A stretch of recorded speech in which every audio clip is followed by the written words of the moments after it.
detonei ele, né? Que não honrou a palavra que foi dada. E essas coisas de palavra, para mim, quando você assume um compromisso, tem que honrar. Mesmo que você tiver algum prejuízo ou muito prejuízo, deu a palavra, cumpra a palavra, sabe? É por aí. Essa é a minha estrada e você paga um preço alto por andar nesse caminho, né? De ter princípios morais, de ser a favor da família, de falar de Deus, de falar da pátria, de falar dos símbolos nacionais, de falar da palavra, sabe? É por aí que é o caminho, sabe? É isso aí. Bom, são 10 horas e 39 minutos e nós vamos agora à meditação do dia. Meditação do dia. Meditação do dia. Bom, eu estou aqui com a Bíblia Sagrada, estou também com um texto assinado pelo Billy Graham, mas eu vou estar lendo o versículo sobre o qual nós nos debruçaremos durante alguns minutos. Você tem a Bíblia aí, então vai lá, 1 Coríntios, né? 1 Coríntios 4, Paulo aos Coríntios, no Novo Testamento, capítulo 4, versículo 2. Ora, além disso, o que se requer dos despenseiros é que cada um deles seja encontrado fiel. Bom, o que quer dizer despenseiros, né? Despenseiros você tem, às vezes algumas casas um pouquinho maior, às vezes até casas pequenas, tem um espaço chamado despensa, né? Onde a dona de casa põe ali o arroz, o feijão. É um espaço assim muito bem cuidado, né?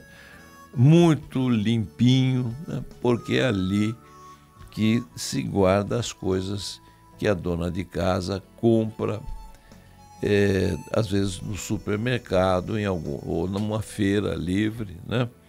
É arroz, é feijão, é o óleo, né? É alguma bolacha, alguma coisa que está ali, né?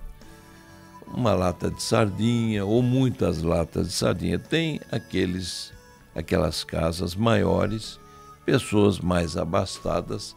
Você entra na despensa e tem ali, se houver alguma hecatombe, alguma coisa, ali tem às vezes comida para uma semana, às vezes até mais de um mês, né? É a tal despensa. E a palavra de Deus está dizendo aqui que no campo espiritual, aqueles que têm um compromisso com Deus, têm que ser despenseiros encontrado fiel, tá no singular. Mas eu diria que os despenseiros, eles têm que ser encontrados e que sejam fiéis naquilo que se propuseram a fazer.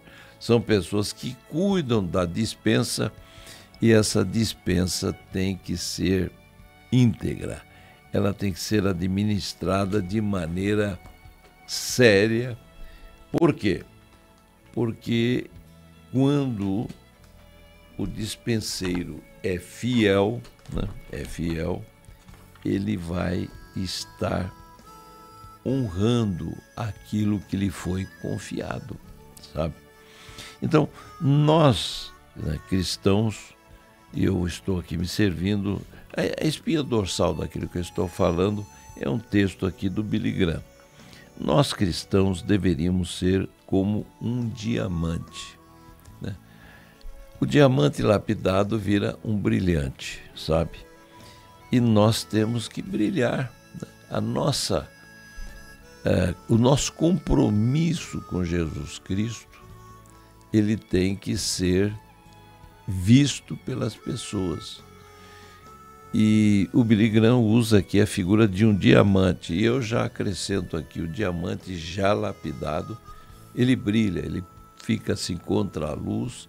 E às vezes até no escuro, quando você tem uma luzinha qualquer em algum ponto, da escuridão, aquele diamante atrai aquele pontinho, né, de luz e ele brilha. Às vezes você só enxerga mesmo o brilhante. Então, nós deveremos, como cristãos, brilhar mesmo em local com muito pouca luz. Nós deveríamos ser equilibrados, refinados, corteses, diz aqui o Billy Graham no seu texto, graciosos, mas firmes nas coisas que fazemos ou deixamos de fazer. Deveríamos rir e ser radiantes, mas deveríamos recusar permitir que o mundo nos puxasse para baixo e nos pusesse no mesmo nível em que se encontra o mundo hoje. Essa que é a verdade. O mundo, meu querido, minha querida, o mundo é mau, convenhamos, sabe? E ainda mais agora, quando nós estamos às vésperas do cumprimento da palavra de Deus, o mundo está piorando, né, a cada dia que passa. Tem aqueles que falam da reencarnação, que a pessoa vai evoluindo. Onde é que está essa evolução? Isso não existe, sabe? Não existe. Porque se existisse, se acontecesse de fato, como alguns creem, a gente respeita, aqueles que creem nisso, sabe? O mundo era para ser um mar de rosas, um local maravilhoso para se viver, mas você vai vendo que a maldade humana está aumentando. As notícias que a gente vê todos os dias nos jornais, na internet, nos jornais televisivos, nos jornais que a gente compra nas bancas, são crimes que você nunca imaginou que pudessem ser cometidos e eles estão virando coisa normal nos dias de hoje, sabe? Então, o Billy Graham escreve: a maior necessidade no cristianismo hoje é de um reavivamento, de um viver dedicado, separado e disciplinado na igreja. Que igreja, hein? É a igreja espiritual. Não estou falando aqui de placa de igreja. A igreja é espiritual, onde o cabeça é Jesus Cristo e o corpo somos todos nós. É algo espiritual. É claro que existem os templos religiosos, né? E as pessoas oram, pedem ao Espírito Santo para indicar onde é que eu devo ir, sabe? E o Espírito Santo responde. As suas orações, quando elas são feitas com sinceridade, nunca deixam de ser respondidas, especialmente quando você está procurando um lugar onde você possa crescer espiritualmente, estudar a palavra de Deus, ouvir a palavra de Deus falada com muita sinceridade por pessoas que foram preparadas para isso, sabe? Então, as pessoas nas academias, o Billy Graham dá esse exemplo aqui, nas academias militares lá dos Estados Unidos, elas vivem vidas separadas e dedicadas e disciplinadas para serem oficiais das Forças Armadas. Elas estão sendo treinadas para um serviço e ocupar uma liderança no campo militar no futuro. Agora, no campo espiritual, né, os cristãos não podem fazer menos do que se faz nas academias militares, que é uma referência de disciplina, é uma referência em termos de ordem, né, de horários que têm que ser observados. Olha, os cristãos não podem fazer menos do que se faz dentro dessas academias militares no mundo todo, sabe? Por quê?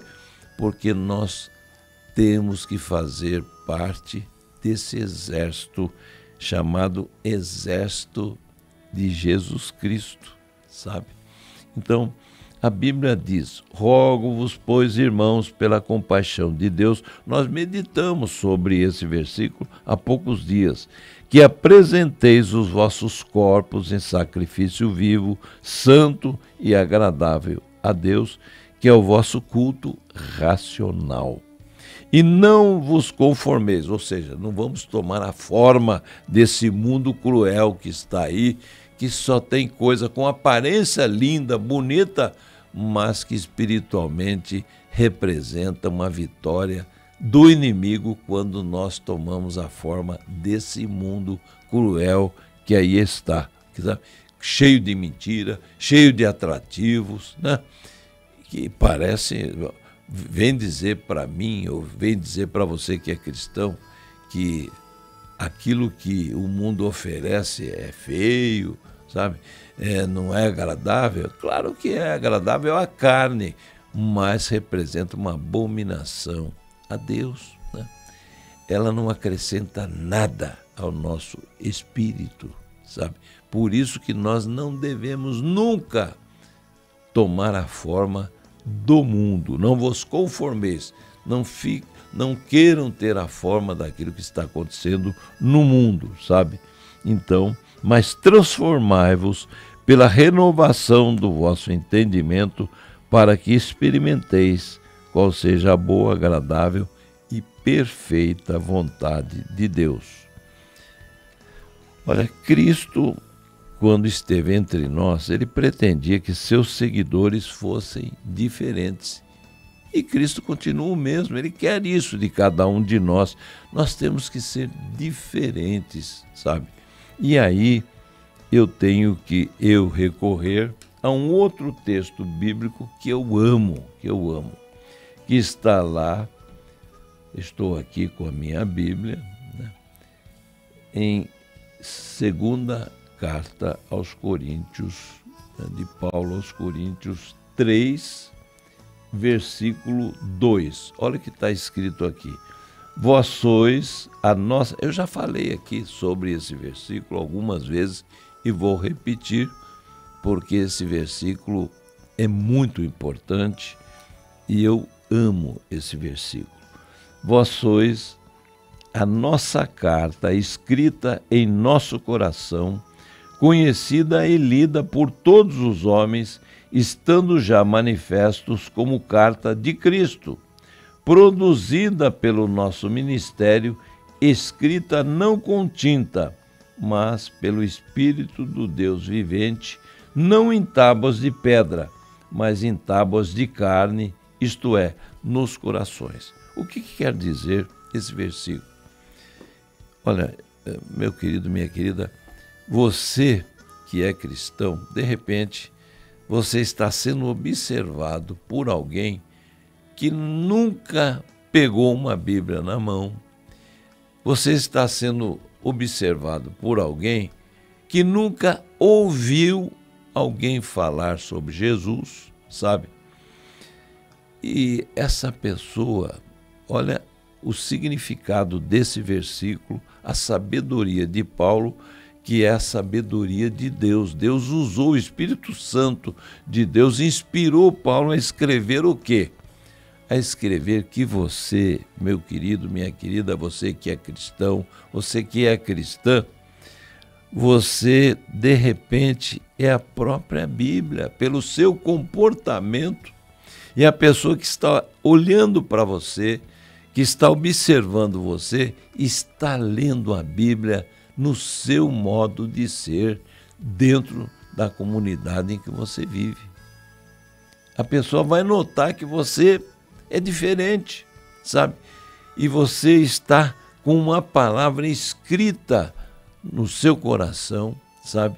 Não na letra, porque a letra mata, mas o Espírito vivifica. O Espírito Santo de Deus, ele nos dá vida, ele nos dá um novo nascimento, e no momento que isso acontece, a pessoa aceita Jesus sem precisar recorrer à Bíblia Sagrada, porque ela já leu em você aquilo que a Bíblia diz, sabe? Daí a importância, sabe, de nós estarmos brilhando, sim, como um brilhante, como um diamante bruto que também brilha, que de repente aquele que está garimpando, ele já reconhece na hora que não é vidro, não é uma pedra qualquer. Quando ele vê um diamante bruto, ele já festeja porque ele conhece, ele sabe, né? Então, esse diamante, esse brilhante, esse diamante lapidado que vira um lindo brilhante, ele é você, sabe? E o seu brilho, ele é visto por uma pessoa leiga, uma pessoa que ainda não nasceu de novo, e vai levar esse seu brilho, a pessoa, a um novo caminho, que é Jesus Cristo. Eu sou o caminho e a verdade e a vida, e ninguém vem ao Pai a não ser por mim. Então, meus queridos, minhas queridas, você que está me vendo, você que está me ouvindo, sabe, que você precisa fazer a diferença no ambiente em que você vive. Ah, você tem defeitos? Eu tenho também. Eu não sou melhor do que ninguém e você também não é melhor do que ninguém. Mas se você tem esse compromisso com Jesus Cristo, se você já nasceu de novo, saiba que você tem uma responsabilidade muito grande, sabe? De ser um fiel dispenseiro, sabe?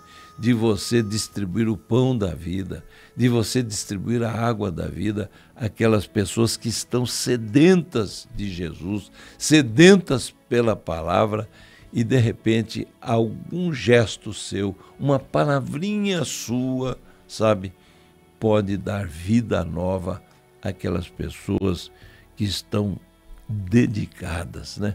Dedicadas a observar você, a prestar atenção naqueles que devem fazer a diferença, naqueles que devem ser diferentes do mundo que aí está, das pessoas que abraçaram as coisas do mundo.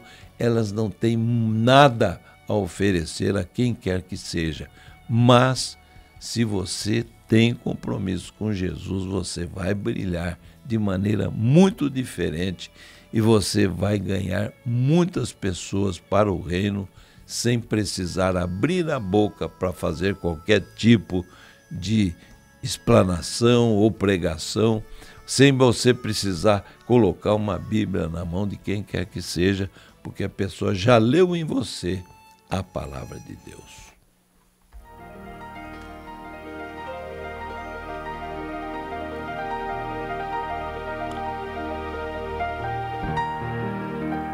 Momento de oração com Francisco Rossi. Soberano Deus e eterno Pai,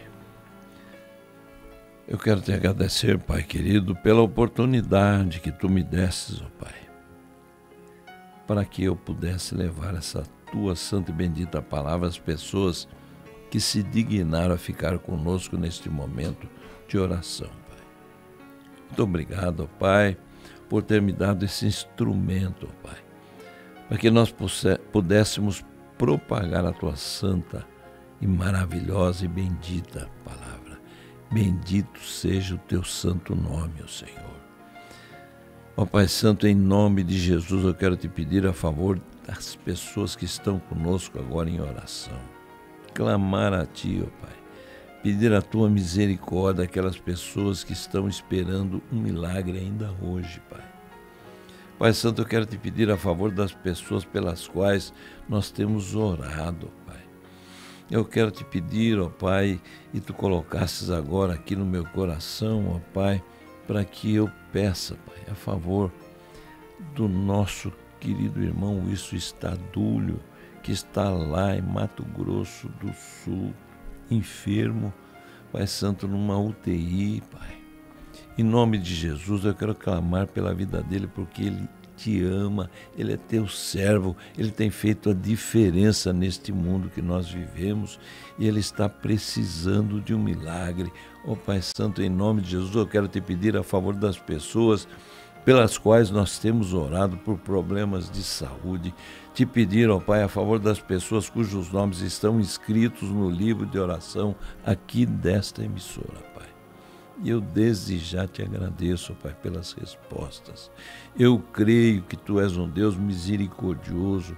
Pai Santo, refrigera a alma daqueles que perderam entes queridos nestes dias, poucos dias passados, ó Pai. Pessoas, ó Pai, que de repente viram coisas terríveis acontecendo no meio cristão, Pai. Em nome de Jesus, ó Pai, refrigera a alma dessas pessoas que não conseguem entender o porquê das coisas, ó Pai. Mas nós temos que nos curvar à Tua soberania, Pai. Nós não somos ninguém para julgar quem quer que seja, Pai. Pai Santo, em nome de Jesus, eu quero te agradecer pela Tua misericórdia, pela Tua bondade e pelo Teu amor, ó Pai.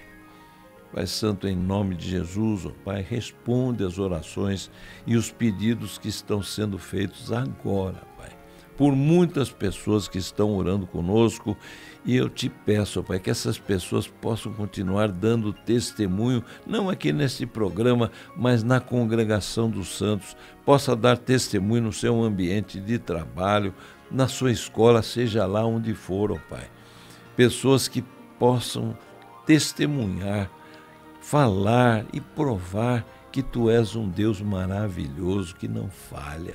Tu és um Deus fiel, nós é que somos infiéis, nós é que estamos sempre pisando na bola, ó Pai, mas pela Tua misericórdia, pelo sangue de Jesus derramado na cruz, nós temos esse sangue maravilhoso que nos purifica de todo pecado, Pai. Eu te peço, Pai, e já te agradeço por tudo, em nome de Jesus. Amém.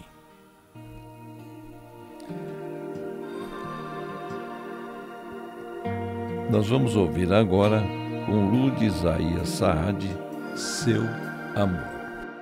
Meu melhor amigo, eu posso chamar a qualquer hora que sei que me atenderá.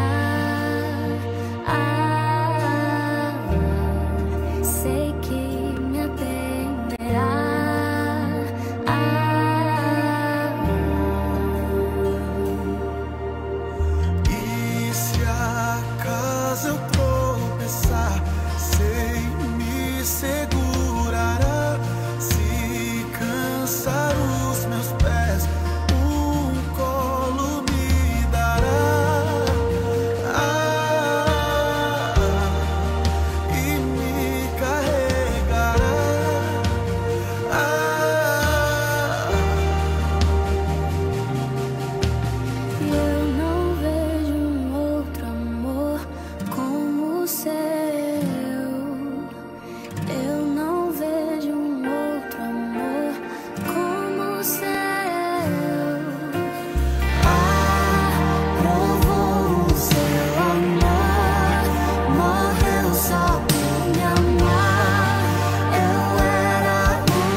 É o ouvinte em primeiro lugar, com muita informação, com mais emoção. Francisco Rossi e você. Você está ouvindo? Nova Difusora FM. Na Solos Estética, você encontra tratamentos corporais e faciais realizados por profissionais da área da saúde. Lá você pode realizar procedimentos para gordura localizada, flacidez, estrias, pós-operatório, protocolo de alta definição, rejuvenescimento, entre outros. Agende sua avaliação gratuita. Entre em contato 0 operadora 11 99459 2169. Repetindo, 0 operadora 11 99459 2169. Siga as nossas redes sociais, @Solos Estética. Principais novidades das eleições em 45 segundos. Federações partidárias. 2 ou mais partidos se unem como se fossem um só e têm que ficar juntos durante pelo menos 4 anos. Horário de votação. Vai ser um só em todo o país, seguindo a hora de Brasília. Mais urnas eletrônicas vão ter os sistemas eleitorais verificados aleatoriamente enquanto estiverem sendo preparadas. Serão no mínimo 3% das urnas e no máximo 6%. Quer saber mais novidades? Acesse tse.jus.br. Eleições 2022. Seu voto faz o país. Atenção, como votar nas eleições?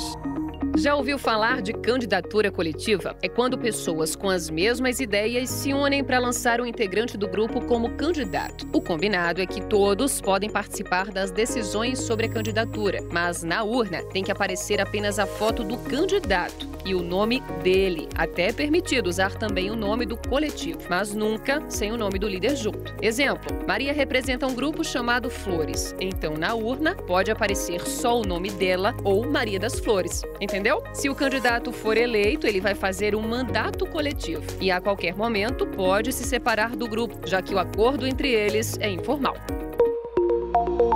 O que todo brasileiro que mora no exterior precisa saber. Diz aí. Como qualquer brasileiro maior de 18 anos, o que mora no exterior deve participar das eleições, mas tem alguns detalhes. Precisa ter transferido o domicílio eleitoral para o país onde mora e só pode votar nas eleições gerais, apenas para os cargos de presidente da República e vice.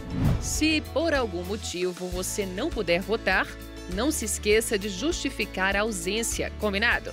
Mas fique esperto, se você não for às urnas, alguém vai decidir por você. Ah, e se eu tiver menos de 18 anos, posso participar? Sim, o voto é opcional para quem tem 16 anos, 17 ou mais de 70. Então fique à vontade para fazer parte da festa da democracia. Para mais informações, mande um e-mail para eleitor.exterior@tre-df.jus.br ou um WhatsApp para +55 61 99293 9773. Justiça Eleitoral, a justiça da democracia. A sua empresa pode ser a melhor, mas se você não anuncia no rádio, o seu consumidor não fica sabendo de você. O rádio é companheiro, não importa onde o seu consumidor esteja. Não importa o que ele esteja fazendo, o rádio chega até ele. O rádio informa, diverte e vende a sua marca. Rádio, todo mundo ouve, inclusive o seu consumidor. Quem anuncia no rádio, vende mais. Anuncie no rádio. Consulte o departamento comercial da Rádio Nova Difusora. Todos os sábados, das 11 à 1 da tarde, aqui na Nova Difusora, você ouve o programa Na Sintonia do Sucesso, com Wellington de Andrade. Nova Difusora, a mais potente. Essa vai longe. Com a sua participação, é o ouvinte em primeiro lugar, com muita informação, com mais emoção. Francisco Rossi e você. Mesa Redonda.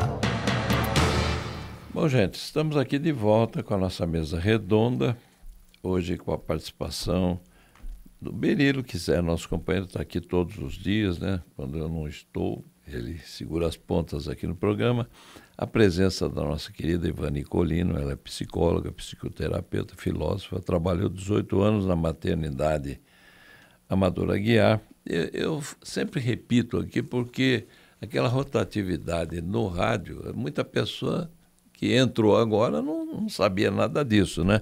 E a Ivani lecionou também na Faculdade da Terceira Idade da FITO.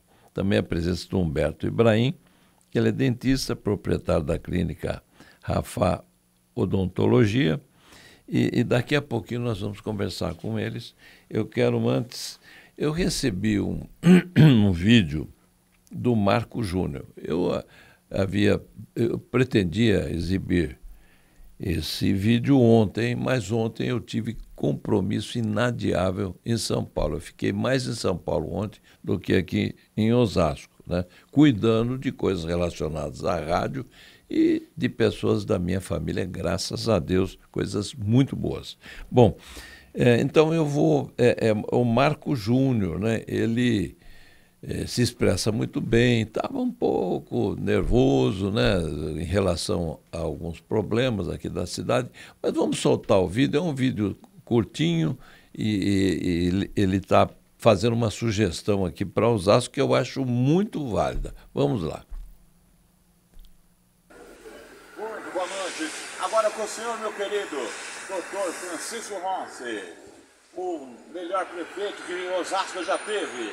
Meu querido, me ajuda na nossa nova difusora FM de Osasco, agora na frequência, no FM 79.9.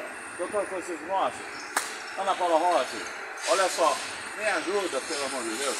Estou aqui no centro de São Paulo, aqui não tem feira nenhuma. Estava lavando o carro da prefeitura, tá?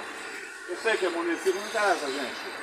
Nós osasquenses, temos a maior e melhor feira da América Latina. Está no Google, Dr. Rossi, por favor. Se eu quiser, faz questão, a entrevista do senhor na rádio do senhor. Eu sou vizinho, moro lá no Santo Antônio. E olha, a maior nossa feira da América Latina, ninguém não tem lavação de rua após feira, depois da feira. Aqui, sem Deus, lá tem feira nenhuma. É normal o carro lavando a rua ao vivo aqui. Tá aqui, gente, aqui ao vivo aqui, ó. Tá? Mas, doutor Rossi, me ajuda nesse projeto, tá? Tenho certeza que a Ana Paula Rossi vai ganhar muitos votos, e não só isso, gente. É para a nossa cidade, pode evitar, ok? Mas olha, gente, quem sabe faz ao vivo. Eu, Marco Júnior, sucesso em primeiro lugar. Fala a verdade, gente, Osasco. Ele é bom comunicador, né? Ele tem uma doutor rádio Rossi, web. senhor, Ana Paula Rossi, sou seu fã, um abraço e melhor Osasco. É isso, gente. Ele está sugerindo, né, lavar as ruas das feiras, começando lá pela Feira do Jardim Santo Antônio, na João de Andrade. É uma ideia excelente, porque eu não vejo ruas sendo lavadas onde se faz feira, né? Vende peixe, essas coisas, sempre fica um cheirinho assim desagradável no pós-feira, né? E lavando está resolvido, põe algum produto que facilita também a limpeza, um cheirinho agradável, né? E ele está mostrando, ele está no centro de São Paulo, mostrando a Barão de Tapetininga, que virou, né, um calçadão, sendo lavada. E ele diz, não tem feira. Então, o Marco Júnior, ele é um bom comunicador, parece-me que ele tem uma rádio web, ele se expressa bem, né? E ele está dando essa sugestão, né? E ele falou algumas coisas assim, mas depois ele se desculpou, né? Porque, na verdade, não depende da Câmara Municipal, desse ou daquele vereador. O vereador pode fazer uma sugestão ao prefeito, né? E esse é o objetivo da gente ter colocado aqui no ar, para abrir esse espaço para um ouvinte nosso, alguém que está entusiasmado com a 79.9, estamos agora em FM. Então, tomara, né, que dê certo isso, é uma boa medida. Bom, eu quero mandar um abraço para o Júlio, lá de Cotia, ele é deficiente visual, está nos ouvindo. Lá onde ele mora, em Cotia, chega muito bem o som da Nova Difusora. E ele ganhou um radinho aqui da nossa emissora, né, num sorteio que nós fizemos, e ele está nos ouvindo lá. Bom, a Maria de Lourdes concorda com o que eu falei do Temer. Ele falou assim, o Temer gosta muito de ficar em cima do muro, né? A Ana Maria, minha irmã, está desejando assim uma ótima terça-feira para todos nós e a todos os ouvintes da Nova Difusora. A Vanessa Vasconcelos também nos acompanhando pelo YouTube, a Maria Aparecida Farinha também sempre, como ela faz, ouvindo no radinho que ela ganhou aqui da emissora. Obrigado, viu, Maria Aparecida. Elza da Costa Toffoli e o Rosendo estão lá no Jardim Marisa nos acompanhando também e ouvindo pelo rádio. Ela diz assim que a Globo não está mais com nada.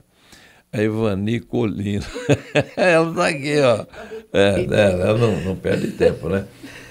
Ela está aqui, a loja, ela está elogiando a loja da Ana Lúcia, que é uma coisa maravilhosa para quem gosta, né? Tem bom preço e coisas bonitas, né? Bom, nós vamos agora conversar com os nossos convidados. Começa aqui pelo Berilo. Tudo bom, Berilo? Bom dia, Rossi. Tudo bem, graças a Deus, né? Hoje eu vi o Marcos falando aí sobre Osasco. Eu acordei e vi o sol brilhando. Eu lembrei do sol do Rossi, né? Porque Osasco tinha aquele solzinho que naquela época se falava muito que o sol voltará a brilhar. E hoje o sol voltou a brilhar, está brilhando aí fora. Olha, depois de um frio lascado, agora começa a subir a temperatura. E infelizmente, nesse frio que fez esses dias, morreu uma pessoa lá no centro de São Paulo. Coisa triste. Ivani, tudo bom, querido? Bom dia, Rossi. Tudo bem? Bom dia para vocês. Bom dia. Mais uma vez, agora, bom dia para o convidado novo, mais uma pessoa nova para eu conhecer. Foi um prazer. Obrigado. E pelo seu sorriso, você adorou o programa ontem lá na Jornal Meu Nacional. Deus. Aliás, eu estava comentando com o Júnior e com o Berilo. Fiquei tão frustradinha de não poder comentar, mas ok, já comento depois. Estou levantando a bola para você, né? Na realidade, aquilo não foi, para mim, não foi uma entrevista, não foi uma sabatina, né? Foi uma inquisição onde um interrogatório, onde dois pseudo-jornalistas, porque para mim, né, eles feriram todas, eu acho que a ética do jornalismo, onde eles simplesmente foram para atacar uma pessoa e não deixar a pessoa responder. Ainda que o Bolsonaro se saiu bem no sentido de não atacá-los, porque a intenção me pareceu essa, que eles agrediram tanto, ofenderam tanto. Eles estavam esperando um revide, né? Isso, esperando que ele fosse truculento, como normalmente ele era, né?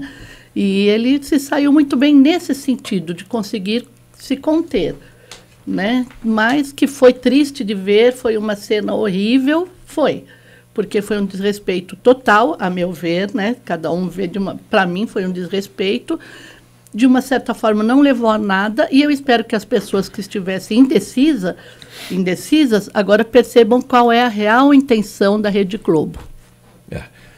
E a presença aqui do Humberto Ibrahim, ele é proprietário da clínica Rafa Odontologia. Tudo bom, Humberto? Tudo bem, Rossi, como é que vai? Quero te agradecer aí pela oportunidade de me chamar aqui na rádio.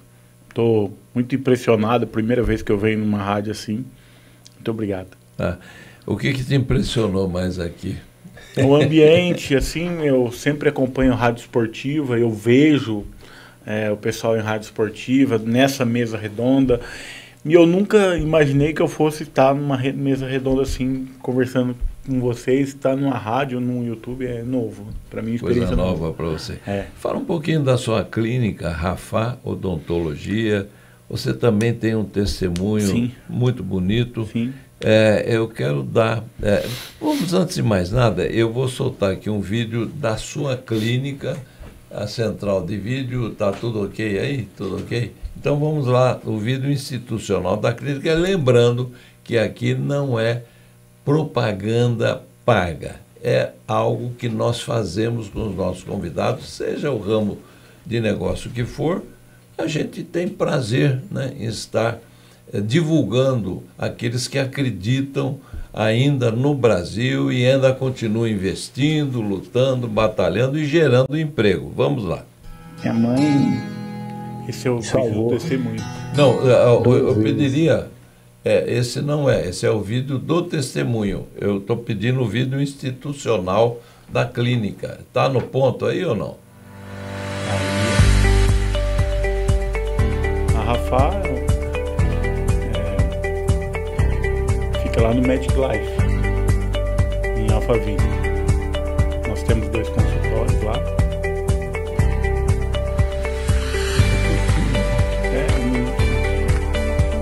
Aí você fala clínica e aí a gente entra no testemunho.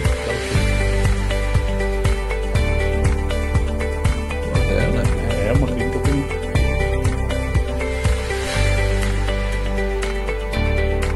São 2 consultórios.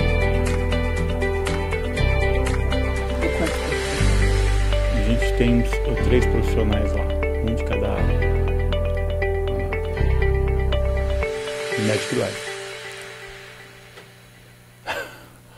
É uma clínica moderna. Fala um pouquinho da sua clínica, Humberto. A Rafa, ela está desde 2014, né, ali no Medic Life. É uma clínica moderna, a gente usa os equipamentos de última geração.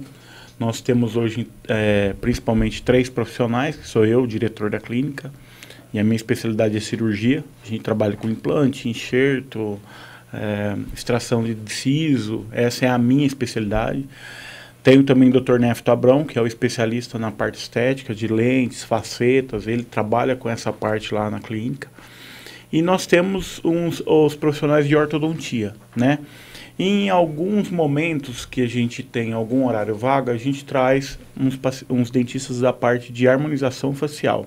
Mas não é uma especialidade da clínica, mas nós temos também por causa de demanda. O que, né? que é essa harmonização facial que falam tanto hoje em dia? Muda alguma coisa mesmo? Sim, sim. Conseguem. É quase que uma plástica facial. Por exemplo, uma pessoa que tem o nariz um pouco largo, vamos dizer, né? Aí quer afinar esse nariz. Você faz uma incisão, diminui, deixa ele mais apontadinho, mais empinado, você ganha um pouquinho de lábio. Essas marcas de expressão do rosto, que nem tem na testa, assim, ó, nem você tem, some. Eu né? tenho também. Você também, então. Eles tiram isso tudo, né? Então, eu gosto das minhas marcas. Põe queixo que não tem como eu. Tem gente que põe queixo, então você consegue reanatomizar as formas faciais. Tira bigode chinês. Não é uma especialidade da clínica, mas nós temos profissionais que fazem isso lá, quando há uma demanda. Então a gente chama, não é um profissional do corpo clínico, vamos dizer assim, oficial da clínica. Não pode haver uma acusação de uma cirurgia plástica, porque parece um pouco, né? Cirurgia plástica. Tem um pouco de vamos dizer assim, discussão na área, principalmente de dermatologia, da medicina, mas hoje há uma liberação para que o profissional de odontologia se especialize, porque, engraçado, você vê um cirurgião bucomaxilo, né, que ele trabalha na área de traumatologia de um hospital. Imagina que um paciente, um cara, sofreu um acidente de moto e ele está com a cara toda fraturada. O primeiro que vai atender ele dentro de um pronto-socorro é o cirurgião dentista bucomaxilo. É verdade. Houve um caso que nós, aqui da rádio, procuramos ajudar e graças a Deus, deu certo. Né? Sim. É interessante isso. Tem que atender ou a coisa fica complicada. Porque dentro de um acidente, qual é a principal preocupação? Você liberar as vias aéreas do paciente, para que ele esteja respirando. E aí o primeiro atendimento de imediato, é do bucomaxilo, que é um dentista, né? Então você imagina que às vezes uma pessoa com fratura de face, fratura de maxila, nariz, né? Você ter um profissional da odontologia capaz, né, de fazer esses primeiros socorros. Então, a área de harmonização facial ela é muito mais simples. Por quê? Porque é um procedimento eletivo, você consegue fazer um planejamento para poder atender esse paciente. No caso do acidente, não. Do jeito que ele chegou, você está na urgência, precisa resolver. Urgência, né? Então, hoje, o profissional da área de harmonização, hoje existem cursos de muita capacidade, você tem profissionais de muita capacidade para poder estar oferecendo esse tipo de serviço. Certo. Bom, você também tem alguma outra coisa que você gostaria de falar lá da sua clínica? Ou não? A nossa clínica, o que acontece? A clínica hoje ela trabalha com a parte de implante, né? Que eu sou um implantodontista da clínica. Nós fazemos todo tipo de implante, protocolo, pessoas que têm perda óssea, às vezes não têm a condição de fazer um implante, a gente consegue fazer reconstrução de maxila, enxertia óssea. Eu tenho... Essa enxertia óssea não tem possibilidade ou perigo de rejeição? Olha, Rossi, alguns casos existem, mas demanda muito mais do sistema da pessoa, do indivíduo, do que propriamente dos materiais e da técnica utilizada, né? Não então, é para ter rejeição. Isso, porque o que acontece? Quando você faz... É lógico que você tem áreas que são mais favoráveis para o enxerto. Então, por exemplo, quando você pega uma maxila, ela tem osso mais poroso e ele é mais irrigado. Então, o sucesso de um enxerto na região de maxila ele é muito maior. Quando você vai fazer o enxertia óssea em mandíbula, que é um osso, hoje é o osso mais duro do corpo, é a mandíbula, que ele é um osso compacto. Ele tem pouca irrigação sanguínea. Então, às vezes, o prognóstico de um enxerto ósseo em mandíbula, ele é mais negativo. Então, às vezes, você não consegue realmente... Então, dentro de um procedimento de reabilitação, você precisa evitar enxertia em mandíbula, que não é tão... como é que eu vou dizer para você? É tão favorável quanto numa maxila. Mas a gente já trabalhou com reconstruções de maxila, de gente que não tinha maxila nenhuma, de reabsorção, às vezes por muito tempo, sem dentes, né? Porque é o dente que estimula, às vezes por perda óssea também. E você reconstruir e poder instalar os implantes e devolver para a pessoa uma segurança. Porque, às vezes, na dentadura, né, numa prótese total, que a gente chama, tem que ficar trocando, às vezes ela cai, às vezes não sorriso. Então, quando você faz a instalação dos implantes, ele te dá segurança para você sorrir, para você falar. E hoje existem técnicas avançadíssimas, você consegue até fazer imediatamente. Tem casos lá que a gente resolve em uma semana, se o paciente tiver osso para receber esses implantes. Se não, faz enxertia, espera 6 meses de cicatrização e você instala os implantes. Mas você imagina que se você resolver um problema em 6 meses que uma pessoa levou a vida inteira para chegar nesse caso, é até rápido. Né? É verdade. Tem que ter paciência. Nós temos também a outra especialidade nossa, que é a parte de lente de contato. Facetas. Então, por exemplo, o paciente que quer reanatomizar o sorriso, melhorar o sorriso, sem que tenha um desgaste muito grande, porque hoje em dia a gente chama de odontologia minimamente invasiva. Os desgastes são bem pequenos, bem suaves, para evitar a sensibilidade, e aonde você faz uma reanatomização do dente e melhora a cor, né? Então, nós temos também um profissional lá, o Dr. Nefto Abrão, que é quem cuida desses pacientes nossos lá na clínica.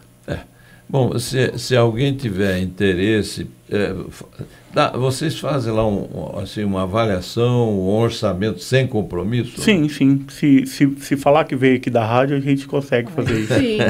Tá bom. Se falar que veio da rádio, a gente consegue fazer sim essa gentileza, viu, Rose? Tá certo. Mas normalmente não faz. Não, o que acontece? Quando você dispõe de um tempo para gerar um diagnóstico para um paciente, às vezes você vai pedir uma radiografia, vai fazer exame de tomografia, às vezes você tem 1, 2 ou às vezes 3 consultas para você fechar um diagnóstico, uma avaliação para um paciente. Então, esse tempo, você está dispondo do seu conhecimento para poder propor para um paciente um melhor caminho para ele fazer o tratamento. Então, normalmente a gente cobra, mas não é muito, não. Uma consulta lá hoje é R$250. E uma clínica muito bem montada. Há quanto tempo vocês estão? Nós estamos lá em Alphaville desde 2014. Foi exatamente quando construiu o Medicae. Já deu certo, né? Sim, nós já temos bastante tempo. Eu sou dentista há 22 anos. 22 anos. Bom, o Wellington de Andrade, nosso companheiro aqui, está ouvindo o nosso programa lá em Carapicuíba, via Facebook. Também o Alexandre Deja lá do Embu das Artes. Está mandando um abraço aqui para todos nós. O Alexandre Deja todos os dias nos acompanhando. Bom, vamos falar um pouquinho. Você tem um testemunho. Vamos pôr o vídeo? Tá, pode pôr. Então vamos lá. O vídeo com o testemunho do Humberto Ibrahim. Me salvou 2 vezes, me deu a vida. Não sei definir ela numa palavra só, mas se eu tivesse que escolher uma, é a guerreira, né? O pessoal fala, sua mãe que doou rim, E como que ela tá? Bom, parece que tirou um dente, né? Porque ela já saiu do hospital toda com maquiada, pintando o cabelinho, animada. Não é fácil derrubar ela, não. Meu nome é Humberto, eu sou dentista. Sou o mais velho de 3 filhos, sou casado com a Ana Cláudia e eu tenho 2 filhos, a Karine e o Samuel.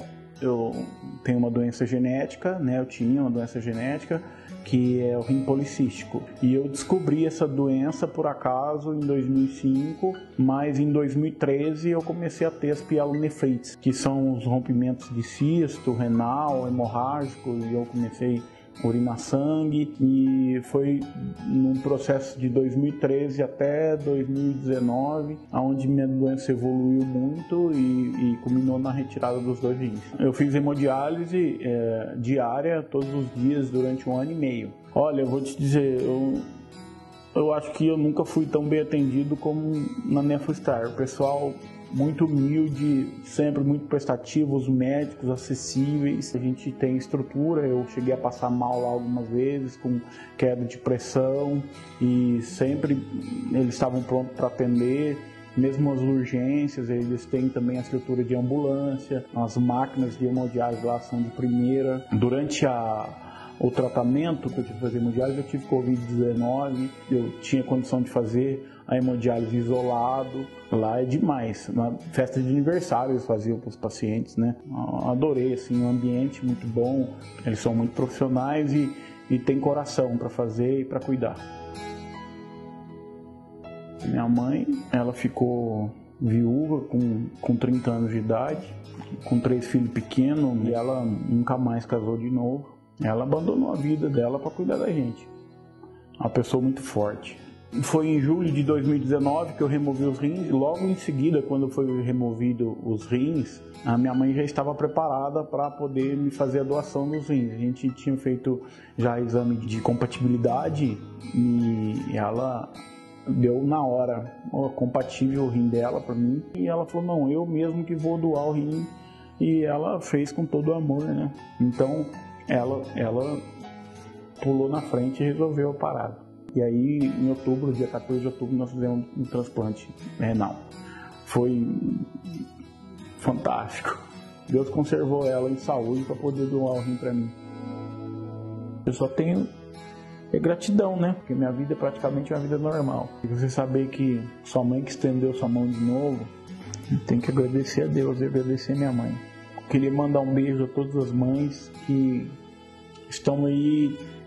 Às vezes não é por uma doação de rim, mas doou a vida inteira para os filhos, batalha, às vezes não tem o marido por perto, que nem é o caso da minha mãe, ou aquelas que têm também, batalha junto com o seu marido. Eu queria mandar um beijo a todas as mães. Minha mãe Cafa, que é faca de trás para frente, é mamãe Cafa, eu te agradeço de todo o coração o que a senhora fez por mim. A senhora é maravilhosa. Que Deus te abençoe, obrigado pelo que a senhora fez. Me deu a vida de novo. Te agradeço. Te amo, mãe. Um beijo, fica com Deus. Tá vendo? Ela vai. Como doadora de um rim para o meu filho Humberto, eu quero deixar aqui uma palavra de esperança, né? Quero desejar que isso aconteça o mais rápido possível e que tenham a felicidade de ter o mesmo sucesso que nós tivemos. Eu quero deixar um abraço para o meu filho Humberto, que está muito bem. Hoje até voltou para a clínica dele como dentista, trabalhando e conseguindo ser o provedor da casa dele. Isso me traz uma alegria imensa e uma recompensa imensa. Não só como mãe, mas também como ser humano. Um beijo, meu filho, no seu coração. Te amo desde sempre. Beijão.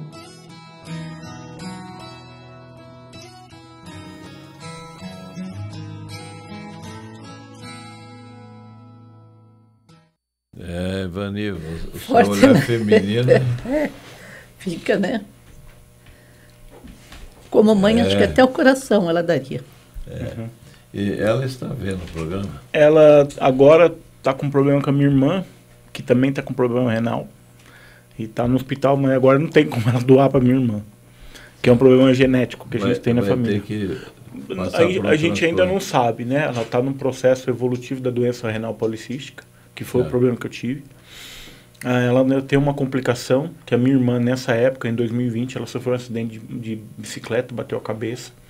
E ela, nessa época do transplante do rim, a minha mãe não sabia se socorria a mim ou a minha irmã, que ficou, porque ela teve que tirar a calota craniana, né, por causa de compressão do cérebro. Aí ficou com a calota no abdômen, né, para manter a irrigação da calota. E ela ficou 3 meses em coma e a minha mãe não sabia se ela socorria minha irmã ou se ela socorria a mim, porque eu cheguei num ponto do tratamento de hemodiálise que eu não conseguia mais parar em pé. Na remoção do rim, eu perdi a glândula suprarrenal também. Então, eu não conseguia manter pressão. A minha pressão ia muito baixa. Toda hora tinha um problema de pressão, de hipotensão, e eu ia parar no hospital, entrava na noradrenalina para controlar essa pressão. E aí chegou um tempo que eu comecei a ter desmaios em casa. Uma vez eu fui num pet levar meu cachorro para tomar um banho, eu caí no balcão, bati o queixo no balcão e caí, porque apagava simplesmente, sabe, Rossi? E aí o médico, o Dr. Pedro Renato Chocair, que é o diretor da nefrologia lá do Oswaldo Cruz, que era amigo de infância do meu pai, falou, olha, ele precisa transplantar. Ele não está aguentando o tratamento. Então, e foi onde a minha mãe, ela teve que escolher ou em deixar de cuidar da minha irmã na época, que ela ficou com um pouquinho de sequela ainda, ou me salvar.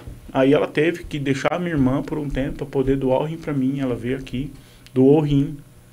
Depois ainda ela pegou Covid-19, né? Coisa, hein? E ela ficou bem, ela tá ótima. A minha mãe, ela ficou viúva meu pai morreu com 38 anos de idade, minha mãe tinha 30. 3 filhos pequenos. Ela é uma guerreira. Acho que o testemunho hoje é mais dela do que meu, porque ela enfrentou muito grandes batalhas e está de pé.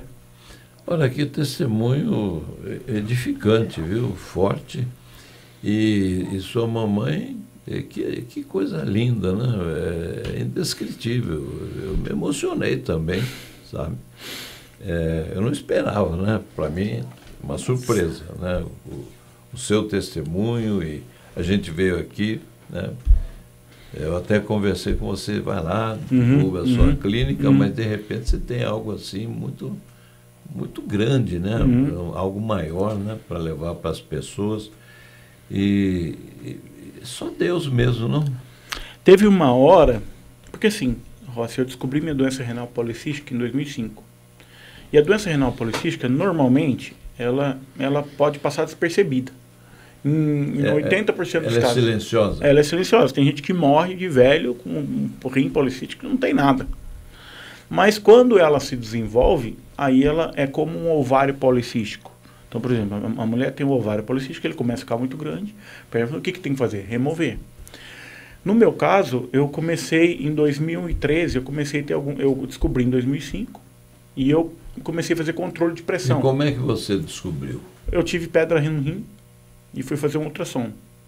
Aí quando passou o ultrassom, o médico falou, você tem rim policístico. Mas até então era assintomático. E aí eu descobri que eu tinha pressão alta, que era devido à questão do rim. Claro. Né? Aí eu comecei a fazer controle de pressão.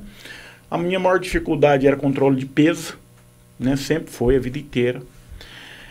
Mas mesmo assim eu tentava controlar. Só que em 2013 eu comecei a ter problemas de pielonefrites, que são rompimentos, alguns cistos, eles são irrigados por algumas artérias. E aí quando rompe, tem o que a gente chama de o cisto hemorrágico. Ele começa a sair sangue e tem que dar um jeito de parar, porque senão tem que remover. Você entra em anemia e tal. E eu vou encurtar, porque senão a gente vai ter que ter um programa do dia inteiro, não consigo me falar. Mas de 2013 a 2020, eu passei por 30 internações. Eu passei por 11 cirurgias. Foram mais de 20 transfusões de sangue. Em 2019 eu removi o primeiro rim. Teve que remover, ele pesava 3 quilos. Um rim normal pesa 300 a 400 gramas. Barbaridade. Né? E ele tinha 30 centímetros, ou seja, eu tinha 2 filhos na barriga, um de um lado e um de outro. E eu passei por vários problemas de dores e morfinas, problema junto também eu tive uma hérnia epigástrica que rompeu, eu tive que operar. E aí o que acontece? Na remoção do primeiro rim correu tudo bem. Na remoção do segundo rim, porque assim, a ideia era remover o primeiro rim, se recuperar e fazer um transplante e ficar sem mexer no outro rim, porque ele não estava infeccionando. Só que do mês de julho de 2019, junho 23 até 23 de julho, o rim começou a dar problema. E aí eles falaram, tem que tirar. Só que na hora de remover esse rim estava muito inflamado e ele aderiu nas aderência, né? Ele aderiu nos outros órgãos. E na hora de dissecar, houve um rompimento da veia cava. A veia cava é uma veia muito calibrosa. Na verdade, você tem duas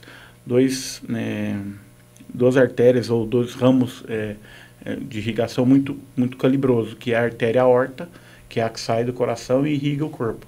E a veia cava é que traz o sangue para o coração para ser bombeado. E o médico disse que ela rasgou, assim. Qual que é o problema? Quando se trata de uma artéria, você acha fácil, porque ela jorra. Quando você fala de uma veia, é em lençol. E para você achar onde foi o problema, o médico disse que foi, isso ele disse na cama, depois de 2 dias que eu acordei, que foi um show de horrores, a cirurgia. Ele falou, olha, teve um momento, isso para o médico lá do Oswaldo Cruz, que teve pós-graduação em Harvard, ele disse, olha, teve um momento que eu parei e rezei. A linguagem católica, né, como reza, né, ele rezou, ele falou, orou. Ele falou, eu rezei. E para o médico admitir que ele, no meio da cirurgia, ele parou e rezou, porque ele perdeu a mão da cirurgia. Ele já não sabia mais como ia ser, né? Naquele dia, a minha irmã que estava lá, uma cirurgia que normalmente duraria 4 horas, nós chegamos a quase 8 horas de cirurgia. Eu acordei depois de 3 dias, fiquei em coma. O médico tinha dado como perdido mesmo. A minha irmã tinha até conseguido, tinha ido lá em casa arrumar a camisa para o enterro, né? Até que, sedado, eu acordei e o médico foi depois de 3 dias no quarto, porque ele precisava se recompor. Ele falou, eu não consegui aqui viver você antes, porque eu precisava me recompor de tudo que aconteceu, porque pra gente, você estava perdido, né? Alguns, teve até o anestesista, minha irmã falou com ele, falou, olha, teve muita gente orando por ele. O anestesista falou para minha irmã, ajudou muito, para minha esposa, ajudou muito a oração, porque a gente entendeu que houve uma intervenção de Deus naquele momento, que se fosse pelas mãos humanas não era nem para eu estar aqui, mas já tinha ido, né? E a minha esposa, ainda no dia, ela saiu do hospital às 5 horas da manhã com o meu pastor da igreja. Eles foram orando dentro do carro, louvando a Deus, mas assim, sabendo que era uma situação complicadíssima, né? A minha esposa chegou em casa com a minha irmã, com o meu pastor. Aí meu pastor deixou minha esposa em casa, e a minha irmã, e a esposa do pastor também ficou para dar um apoio lá. Ela passou muito mal naquele dia, na madrugada da cirurgia.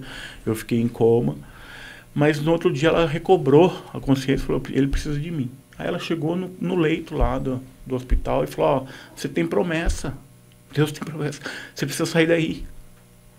E ela cantou uma música que eu cantei para ela no casamento. Deus é aliança, Deus de promessas, Deus que não é homem pra mentir.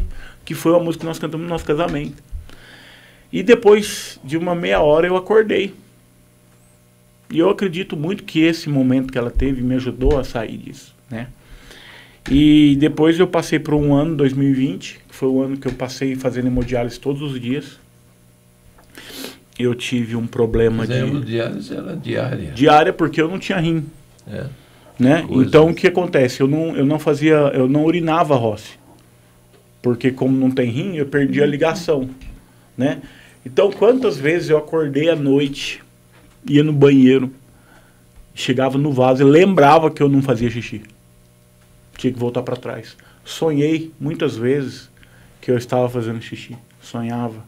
Hoje, para mim, toda vez que eu vou no banheiro é uma alegria, porque é uma bênção. Uma coisa que às vezes a gente faz sem perceber. Porque para mim, hoje, ir no banheiro fazer xixi é uma dádiva. É uma coisa que fala, isso aqui é um milagre, né? E às vezes a gente quer um milagre fora do normal, e eu vou no banheiro fazer xixi e falo, Deus, isso aqui é um milagre, o senhor fez um milagre para mim. Né? E aí, nesse ano de 2020, foi o ano que eu tive 8 internações seguidas. Em janeiro eu tive uma diarreia muito forte. Aí eu tive uma infecção intestinal, UTI. Toda vez que tinha um problema era UTI. Não ia para um negócio tranquilo, o quarto do hospital, não, vai para UTI. Aí em janeiro eu tive esse problema. Depois em fevereiro eu tive como é que fala? Uma pericardite, né? Encheu o músculo do coração, encheu de sangue. E eu descobri porque eu estava tendo fraqueza, e aí me mandaram para o hospital, fizeram ultrassom, falaram, ele está com o coração, o pericárdio cheio. Você chegou a ter Covid, não? Tive Covid em maio de 2020. Puxa, aí fizeram isso, aí em março eu tive uma recidiva da pericardite, eles queriam abrir o peito para tirar o pericárdio. Deus me livrou dessa, porque eu cheguei com um potássio muito alto. Falou, não pode te operar desse jeito, que você está com um potássio muito alto. Foi um livramento que Deus me deu. E aí, eles me colocaram numa máquina que se chama hemolenta. Essa hemolenta é uma máquina que você fica 24 horas conectado nela, ela vai fazendo devagarinho. Aí depois no outro dia eu não sentia mais nada. E eles abortaram a cirurgia. Aí, em maio, eu tive a Covid-19. Covid-19, não tinha vacina. E eu passei assintomático. Tive uma conjuntivite, tive uma dor no corpo e um pouco de coriza. Lá em casa todo mundo pegou, todo mundo passou assintomático. Fiz hemodiálise à parte, né, que eu não fazia junto com todo mundo. E depois, o que aconteceu? Eu comecei a ter quedas de pressão, como eu te falei. E chegou um momento que o Dr. Pedro Renato Chocair falou, olha, precisa transplantar. E em outubro, dia 14 de outubro de 2020, nós fizemos um transplante. Minha mãe foi lá, doou o rim dela para mim. E hoje eu estou aqui. Agora, profissionalmente, você ficou assim, paralisado. Sim. Né? Realmente a gente agora, nós estamos num ano de se refazer, porque o ano passado ainda se falava em Covid-19, né?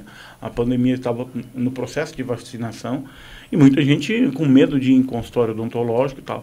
Nesse processo todo eu perdi muitos pacientes. Eu perdi gente que não queria esperar sarar, porque assim, de 2013 a 20 foram 30 internações. E a internação, às vezes, ficava 15 dias afastado. É tremendo testemunho, viu? Poxa vida, que coisa, muito forte. Bom, é só Deus mesmo, né, Vani? Nossa, muito Deus, emocionante essa história. Bom, o Dirceu de Osasco mandou um WhatsApp aqui. Rossi, parabéns pelo programa. Ele está falando do programa que o Bolsonaro foi entrevistado entre aspas, né? Foi uma verdadeira inquisição, o chamado ódio. É o ódio do bem. Ódio do bem, pois é. Grande abraço a todos. Foi assim, algo assim repugnante, não? Foi um negócio. O que você achou, Belilo? Eu achei que faltou, por parte dos dois âncoras que estavam ali para mediar aquela entrevista, eles falaram mais que o Bolsonaro. Se você pegar o tempo das perguntas e o tempo da resposta, nos 40 minutos foram 27 minutos mais ou menos entre o Bonner e a Renata falando. Então o Bolsonaro teve menos espaço. E sobre a forma que as perguntas eram colocadas, eram perguntas, como já foi dito aqui, de acusação. Ele estava sendo acusado e ele tinha que se defender. Ele estava sendo interrogado, né? Foi um interrogatório. E eu quero ver hoje como que vai ser a postura deles com o Ciro, na quinta com o Lula e na sexta com a Tebet, se eles vão se eles vão perguntar da forma que eles perguntaram ao Bolsonaro ou se eles vão passar a mão na cabeça. É interessante que eles chamavam o Bolsonaro de... Candidato. Houve um momento que ela gaguejou. Ela falou... completou, né? Candidato, eu acho que ela levou uma advertência muito séria lá. Né? No ponto. Não, mas olha... Que coisa, eu estou chocado até agora, né? Eu fui assistir, depois o Cacá me mandou a gravação na íntegra e eu vi, já era bem tarde, por volta de meia-noite, eu não estou acreditando no que eu estou vendo, né? Mas aconteceu. A Wanda e o Rogério aqui de Quitaúna estão mandando aqui um abraço para todos nós aqui da mesa. Muito obrigado. Bom, nós temos aqui uma matéria preparada pela nossa produção, extraída do portal UOL de segunda-feira, ontem, né? Lula comete gafe sobre mulheres e amplia lista de escorregões na campanha. O ex-presidente Lula, do PT, cometeu uma gafe em discurso no último sábado, dia 20, em São Paulo, ao condenar a violência contra as mulheres. Olha o que ele disse: quer bater em mulher? Vá bater em outro lugar, mas não dentro da sua casa ou no Brasil, porque nós não podemos aceitar mais isso. Que coisa, né? Ele tem outro dia ele estava com uma garrafinha na mão, né? Será que era água, hein? Bom, tanto que tiraram da mão dele, né? A fala se soma a uma série de outros escorregões na atual campanha eleitoral. Como mostrou a Folha, a campanha do ex-presidente tem sido cobrada por apoiadores para ampliar o uso da chamada linguagem inclusiva que busca combater preconceitos contra minorias e, ao mesmo tempo, recebe críticas de bolsonaristas por citar termos tidos como politicamente corretos. O petista, que lidera a pesquisa da corrida presidencial, adaptou parte de suas falas para agradar a fatia da militância que abraça a defesa das mulheres, dos negros, da população LGBTQIA+, e dos indígenas, quanta coisa, não, nessa LGBTQIA+. Mas escorregões nessa cartilha ainda causam desconforto em sua base. Eu vou começar ouvindo aqui a mulher da nossa mesa redonda, competente, Ivani Olino. Como é que você vê essa gafe dele, hein, Ivani? Na verdade, eu vou até... Berilo, você quer saber como o Lula será tratado? É só você ver como a imprensa trata. Você imagina esses escorregões sendo feitos pelo Bolsonaro. Eles estariam tratando com toda essa forma tão leve, né? Escorregões de campanha. Não, ele é um machista mesmo. Esse sim é um machista. Ele sim é um homofóbico, porque tem vídeos dele falando ainda, Campinas é exportador, eu vou repetir o que ele falou, tá? Não sou eu que estou falando. Pelotas de viada, também, de né? Pelotas, desculpe, Pelotas é exportador de viados. Então, ele sim se mostra. E aí a imprensa passa a mão na cabeça dele, tratando como escorregões. Então, só aqui você já tem a resposta de como ele será tratado nessa entrevista, né? Então, é assim, ele não comete escorregões. Ele é isso. Ele é isso. E acabou. Então, a imprensa, sim, ameniza, as pessoas amenizam. Então, quando fala... E você veja que ele sempre tem que colocar a parte dos bolsonaristas no meio. Né? Então, é assim, vamos livrar a culpa aqui dessa pessoa, que realmente é uma vergonha, e como bem disse o Rossi, está sempre com uma garrafinha na mão, e nós temos visto as pessoas do seu entorno incomodadas com isso, porque realmente nós vamos pegar no pé mesmo. Então eles falam, deixa eu tirar daqui para não ter muita arma para a oposição. E aí eles estão incomodados com isso. Então, é assim, vamos falar, são falácias, ficar falando em LGBT, porque ia mais NPS e IPT, que sei lá mais quantas letras eles vão colocar daqui para frente. Para mim, isso aqui é tudo cortina de fumaça para as coisas horríveis que ele tem falado, e me admira muito a imprensa passar a mão na cabeça de um homem que deixa claro que ele vai, sim, deixar a imprensa restrita. Então, o próprio jornalista apoiar isso é um absurdo. Parece que eles não conseguem entender o que acontece nos outros países. Berilo, a sua opinião, por gentileza. Primeiro que a violência contra a mulher é inadmissível em qualquer situação, em qualquer circunstância, dentro de casa, fora de casa, em qualquer lugar do mundo. E fora do Brasil, creio eu que as punições são mais agravantes do que aqui no nosso país, onde a mulher vai na delegacia registrar um BO, registra um BO, volta no outro dia, registra outro BO e não se toma providência, e quando menos espera ela é morta, ela é assassinada de uma forma cruel. E aqui no Brasil teve avanços importantes, Lei Maria da Penha, tiveram alguns avanços, mas não são suficientes. A mulher hoje ela precisa ter prioridade e ele foi infeliz nesse comentário. Agora, quanto à questão dele não estar sendo ele está sendo orientado pelo pessoal do marketing dele, mudando inclusive o vocabulário dele, ele está sendo falso, ele não está passando a essência dele, e nessa situação ele está tentando conquistar as minorias, tentando conquistar os votos das minorias, ele está buscando subterfúgios para isso. É lamentável isso, e o eleitorado, o público em geral tem que ficar atento a isso e observar essas falas, porque são falas que contradizem a realidade do nosso país. Agora, o Ibrahim, como é que você vê essa notícia? Realmente são escorregões ou mostra a verdadeira face? Não, eu acho que, na verdade, ele... Não é a primeira vez, né? Quando ele quer falar alguma coisa, é sempre algo que vai contra o princípio de família, né? A Bíblia trata a mulher de outra forma. Ela pede para que o homem morra pela sua esposa, né? O homem deve morrer pela esposa. Então a gente vê uma série de falas dele, como aborto, como discriminação das drogas. É isso, eu acho que não é um escorregão. Eu acho que um escorregão é aquilo que você fala. O escorregão é aquela moça ontem querer chamar o presidente de presidente e parar no meio e voltar. Esse é o escorregão. Aqui não, aqui eu acho que ele está muito à vontade, no meio do público dele, né? Como é que fala? Com o auditório fechado. Eu não acredito em escorregões, até porque o Lula é um cara de vasta experiência de discurso. De discurso, né? Não dá para falar nessa altura do campeonato que ele escorregou, né? Não dá para falar isso, porque ele é experiente, ele tem bagagem, né? Ele não é um cara inocente, falou agora, não é isso que eu queria dizer, tá? Depois de tantos anos falando, né? E aqui entre nós, né? Alguns discursos dele soam como música aos ouvidos dos incautos, né? Que sonham, né? Com o Brasil parecido com a Suíça, tal. E ele fala de uma maneira que ele vende muito bem o peixe dele, né? Uhum.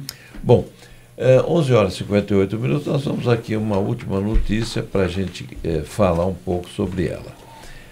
Temos extraído do Jornal Estado de São Paulo de hoje. Polícia Federal avalia defender teste de urna igual ao proposto por militares. A Polícia Federal discute apresentar ao Tribunal Superior Eleitoral, TSE, proposta de realização de um teste de segurança nas urnas eletrônicas em sessões eleitorais no dia da votação. A ideia já é defendida pelas Forças Armadas. Internamente, policiais veem como prudente a sugestão dos militares de mudança na testagem que é tradicionalmente adotada pela Corte Eleitoral. Atualmente, as urnas são sorteadas e levadas a tribunais regionais para o chamado teste de integridade no dia da votação. O Ministério da Defesa quer que isso seja feito na própria sessão eleitoral com a participação de eleitores. Peritos da Polícia Federal começaram ontem a analisar o código-fonte da urna eletrônica em um ambiente controlado do TSE. A verificação vai se estender até a próxima sexta-feira. A mesma inspeção já foi feita pelos militares. A análise ocorre na mesma semana em que o presidente do TSE, ministro Alexandre de Moraes, receberá em seu gabinete o ministro da Defesa, Paulo Sérgio Nogueira. O general vai ao tribunal hoje para um encontro com o ministro na tentativa de reverter a crise entre corte e militares. Mirilo, vou começar ouvindo a sua opinião. Todo teste ele é válido, né? Você ter transparência desse processo eleitoral.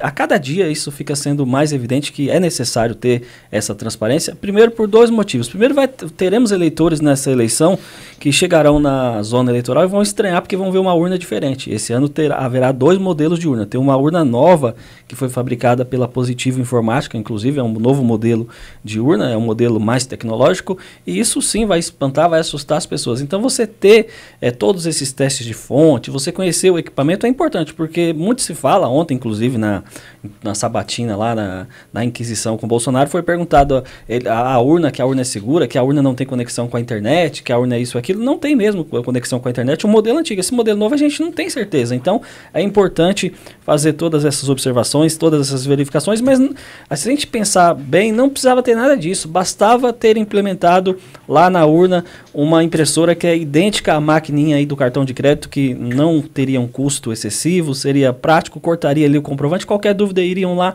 verificariam, não teríamos esse transtorno todo, toda essa confusão que está tendo. O encontro do Moraes com o general é positivo, ele abre os capaz, então é interessante, tem que colocar os pingos nos is, tem que aparar as arestas, porque o processo eleitoral já está aí, é menos de 40 dias aí para as eleições, é importante isso, é importante demais, e a população, o eleitor precisa ser informado de todo esse processo, de tudo que está acontecendo dentro do TSE. Bom, essas urnas novas vai ser um grupo de urnas, né, novas e também as antigas, né? Vão usar os dois modelos, mas em boa parte, em algumas regiões, serão utilizados esse modelo. Esse modelo novo é um modelo, aparentemente ali, o design é um pouco diferente. Dizem que é a mesma coisa que tem dentro de a mesma placa, o mesmo chip, mas a gente não tem certeza, é importante saber disso. Certo. Bom, fazer a testagem por amostragem eu acho que é válida, né? Porque se tiver alguma coisa errada, pela amostragem aparece, sim, né? Bom, Humberto, como é que você vê essa notícia? Quando você fala de amostragem, sorteadas as urnas? Vai ter um sorteio. Porque senão ela né, não pode ser escolhida, né? Rossi, a gente vive num país democrático. Pelo menos é o que a gente pensa, né? Quanto mais transparente for a eleição, mais democrático. Se a gente pensa em uma evolução, em ser um país evoluído, de primeiro mundo, você precisa ter transparência, né? No caso da urna auditável, que quiseram distorcer, dizendo que a gente estaria regredindo para o voto de cédula, e não era isso que estava sendo proposto, e a gente sabe disso. Uma narrativa falsa, né? Uma narrativa, inclusive feita pelo próprio pessoal da esquerda, né? De que a gente estava num retrocesso porque ia voltar num voto de cédula, e não era isso a proposta. A proposta era que você tivesse acesso a um papelzinho, tipo esses tickets de maquininha de cartão, que você conferia aquilo que você votou, aí você dava ok, depois que você dá ok, ele cortaria esse papel, e esse papel cairia dentro de uma urna lacrada. Você não leva esse papel para casa. Então, assim, eu entendo que a gente precisa estar em cima mesmo, a Polícia Federal, o Exército, tem que estar em cima, porque se o Bolsonaro não ganhar, que seja da forma mais transparente possível. Se o Lula ganhar, da forma... Nós queremos uma democracia. Então, a democracia precisa de transparência, ela não pode ser escondida. Tem que respeitar o resultado. O resultado, né, de urna, né? O resultado real de uma urna. Né? É isso que eu penso. Ivani, a sua opinião, por gentileza? Esse assunto já está bastante desgastante, né? Eu não sei por que não terem aceito esse tipo de coisa meses atrás, né? E aí, analisando, ouvindo os dois dando a sua opinião, eu pensei, talvez fosse melhor até que essa amostragem fosse feita mais próximo ainda da eleição, para realmente não dar tempo de nada ser feito. Porque, assim, a gente pouco conhece de como é que funciona, e se há tanta desconfiança, fazendo neste momento, ainda dá tempo de ser feito alguma coisa. Então, quanto mais... Alguma coisa errada, alguma coisa errada, óbvio, né? Então, eu acredito que mais próximo seria melhor. Mas, de uma certa forma, eu nem acredito que eu vou falar isso, mas eu vou, um ponto para o Alexandre de Moraes, que está recebendo o ministro. Porque o Fux até agora ignorou, ele ignorava. Quantas vezes foi solicitado que ele recebesse o ministro e ele não recebia. Então, de uma certa... recebeu, né? Ele não recebeu, de forma alguma. E agora, já assim, numa primeira semana, já está começando, já está sendo recebido. Então, não sei qual é a real intenção, porque eu sempre, né, desconfio um pouco, mas, de qualquer forma, eu vejo como positivo. E espero que realmente isso se permaneça e que não dê tempo de fazerem nada, porque eu realmente não confio nessa turma, infelizmente. Pois o que chama atenção também é que o Barroso, né, ele elogiou a possibilidade do voto impresso e a urna auditável.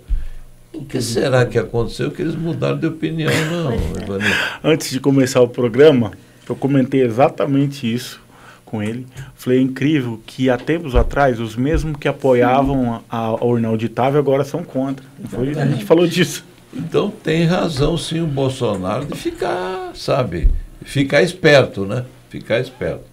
O Luiz Carlos Alecrim, sou testemunha da grande vitória do Humberto. Ele foi lá doar sangue. Uma grande lição de vida, parabéns a todos. Ele foi doar sangue, porque eu precisei de doador de sangue, ele foi lá doar sangue. Poxa, parabéns aí, viu, Luiz Carlos? Foi solidário, eu amigo. A Leda Colino, foi muito emocionante esse testemunho, a mãe dando vida para o seu filho 2 vezes. E quanto ao assunto aqui, a Globo mais uma vez se prestou ao papel de militante de esquerda. Exatamente. Que coisa, não? Olha, eu fiquei assim chocado, viu? Falei, pô, mas como é que pode um negócio desse? 2 jornalistas, a Ana Lu também, daqui a pouquinho ela vai estar aqui conosco, com sintonizados, ela diz assim, eu também estou chocada, muito feio o que eles fizeram. Jornalistas deveriam se envergonhar da classe que se diz representada por eles, né? Bom, são 12h06, eu vou deixar aqui o microfone para os nossos convidados com os nossos agradecimentos por terem aceito o convite. Eu vou começar pelo Berilo. Bom dia, Rossi, bom dia, Ivani, bom dia aos ouvintes. E essa mensagem aqui, esse depoimento do Humberto, traz aqui uma coisa que a gente precisa ficar a valorizar cada vez mais, né? Que é o amor de mãe, o amor da família e a questão da fé, né? A fé foi de suma importância. Quando ele contou da esposa que foi lá, pegou na mão dele, cantou um louvor, e aquele louvor fez a música, o poder da música ali naquele momento, o poder de cura, e Deus tem que ser louvado a cada momento, a cada instante por essa situação, e a vida dele é um milagre, que esse milagre sirva para... O vídeo vai estar depois no YouTube, que esse vídeo com certeza vai impactar e vai trazer algo positivo para os ouvintes e para os espectadores aqui do programa. Ivani, a sua despedida, obrigado. Bom dia, Berilo, sempre um prazer estar aqui com você, com o Rossi também. Rossi, muito obrigada mais uma vez por ele estar aqui. E, doutor Humberto, eu tenho só uma coisa para dizer.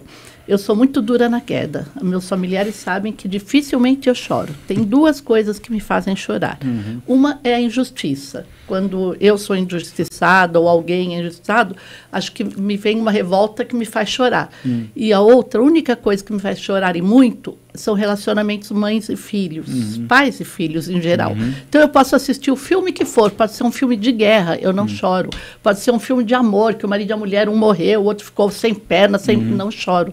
Agora, quando fala de mães, pais e filhos, isso mexe de uma forma tão grande comigo que hoje você me fez chorar. E fazia muito tempo que eu não chorava, viu? Parabéns para sua mãe, Dona Cafa, uma guerreira realmente, e realmente ela deu à luz 2 vezes a esse filho. Que mamãe que você tem, hein, Ibrahim, Humberto Ibrahim. Eu queria agradecer a Deus por estar aqui, porque foi uma porta que ele abriu através do Rossi. Queria agradecer ao Rossi, né? Quero agradecer a minha esposa, Ana Cláudia, que é a pessoa que esteve comigo esse tempo todo, nunca me deixou, nunca. Toda vez que eu acordava numa cirurgia, era a primeira pessoa que eu via, era a Ana Cláudia. Quero agradecer a minha mãe, né? Fantástico. E essa porta aqui que foi aberta para mim hoje, poder contar esse testemunho, espero ter edificado a vida de muitas pessoas. Eu gostaria de deixar o telefone da clínica, pode ser? Fica à vontade. A clínica fica lá na Avenida Copacabana, 112. Avenida Copacabana, 112. Edifício Medic Life. O telefone lá é o 11 2970 1850. Pode repetir, por gentileza? 11 2970 1850. Falar com a Luana. Obrigado, Rossi. Deus te abençoe, viu? Amém. Obrigado, Humberto. E você que ficou conosco até agora, eu também me emocionei. Eu tive que pigarrear aqui para também, sabe? Foi muito forte. Eu agradeço a Deus por ter tido a oportunidade. Eu não fazia ideia que seria assim. Mas Deus prepara as coisas de uma maneira e Ele, esse Deus que a gente serve, nos surpreende. Nos surpreende. Amém. E você que ficou até agora conosco, muito obrigado, um beijo no coração de todos, bem-vindo a Ana Lu com Sintonizados e até amanhã, se o Paizinho Celestial assim o permitir.